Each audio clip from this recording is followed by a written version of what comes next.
Nah, alasan apa yang dibenarkan? Secara umum di dalam Syarah Sunan Abu Dawud dikatakan bi anta khafa alla tuqima hududallah fima yajibu 'alaiha. Yakni alasannya itu ya karena dia takut tidak bisa menegakkan hukum-hukum Allah yang diwajibkan atasnya. Min husni suhbah wa jamilil isyrah, yakni apa? Kewajiban untuk bersahabat dengan baik, bergaul dengan pergaulan yang baik suami istri. Kalau kira-kira tidak bisa berkeluarga itu bergaul dengan baik, maka ya tidak apa-apa nuntut cerai tadi. Khawatirin tidak bisa hati itu ya. Sebagaimana istrinya Rafi' bin Khadij itu. Setelah Rafi' itu menikah lagi, hati ini tidak bisa tenang, hatinya istrinya itu. Minta cerai. Nah itu kalau alasannya tidak bisa lagi itu ya tidak apa-apa.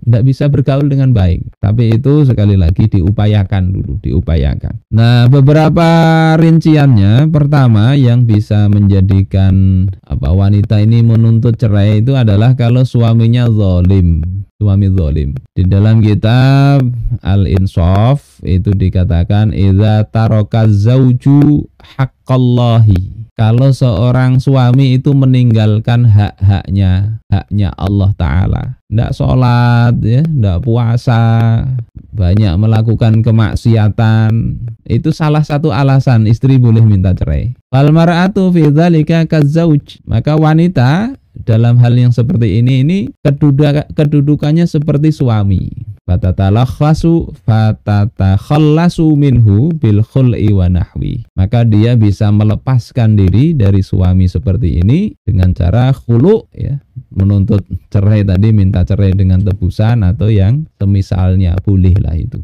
Ya, karena ya ndak guna tentunya punya suami kayak gitu, nanti di akhirat terpisah tempatnya. Baik cari yang kira-kira di akhirat bisa bersama. Hanya saja ini namanya suami zalim ini, namanya manusia kan bisa jadi banyak kezalimannya.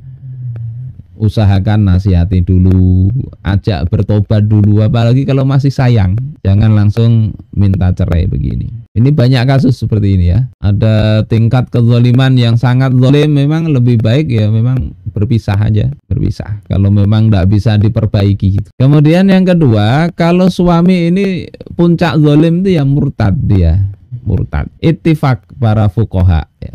Ala annahu idzartadda ahaduz zaujain, bahwasanya jika salah seorang dari suami atau istri itu murtad, hila bainahuma, maka langsung dipisahkan.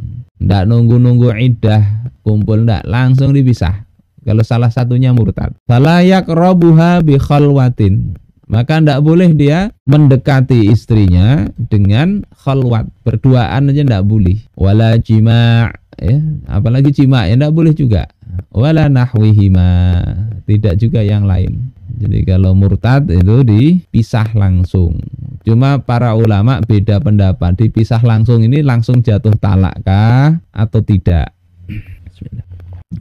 Nah, kalau dalam mazhab Syafi'i, jika belum dukhul, sudah nikah nih, setelah nikah kok haid, nunggu 7 hari, dalam 7 hari murtad, maka itu langsung otomatis jatuh talak, sehingga dihitung mulai saat itu, mulai dia murtad itu dihitung iddah istrinya itu. Karena belum dukhul maka tidak ada iddah, ya, dia bisa langsung cari suami yang lain. Nah, terkait nanti maharnya ini beda pendapat ya, ada yang mengatakan maharnya separuh saja. Kemudian yang kedua, jika sudah dukhul, sudah menikmati malam pertama, kedua dan seterusnya, maka ketika terjadi salah satunya murtad, ya, suaminya murtad, maka dipisah sampai masa iddahnya habis. Kalau dalam masa iddah itu tobat, maka kembali dia menjadi suaminya. Kalau tidak tobat, maka jatuh talak bain, ya.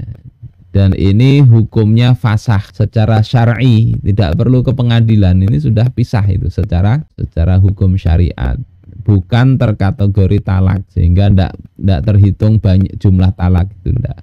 Kalau kemudian dia setelah fasah ini kembali Islam, ya, dia mau kembali ke istrinya tadi, ya caranya dengan menikah lagi. Jadi kalau tidak boleh. Kemudian kalau dia murtad mau nikah lagi dalam status murtad itu maka tidak sah ya. Di sini ittifaq para fuqaha, ya ini tidak ada beda pendapat. Ala annal muslima idza irtadda tsumma tazawwaja fala yasih zawajuhu. Sesungguhnya seorang muslim kalau dia itu murtad, kemudian dalam masa murtadnya itu dia menikah, maka tidak sah nikahnya itu. Li'annahu la millatalah, karena dia tidak punya agama itu. Dia tidak dihukumi sebagai orang Kristen atau orang Yahudi atau orang yang lain, tidak dihukumi itu. Dia hukumannya ya murtad. Kalau hukum Islam ada sebetulnya kena had riddah. Oleh sebab itu tidak bisa dia itu menikah. Falaisa lahu ayyatazawwaja muslimatan. Dia tidak punya hak untuk menikah dengan muslimah wala kafiratan. Tidak juga bisa menikah dengan orang kafir wala murtaddah, dan juga tidak bisa menikah dengan wanita yang murtad. Dia tidak ada hak ke situ. Sehingga memang tidak bisa menikah dalam hukum Islam. Enggak kemudian wah sudah kembali ke agama sana, bebas ke agama sana, enggak begitu.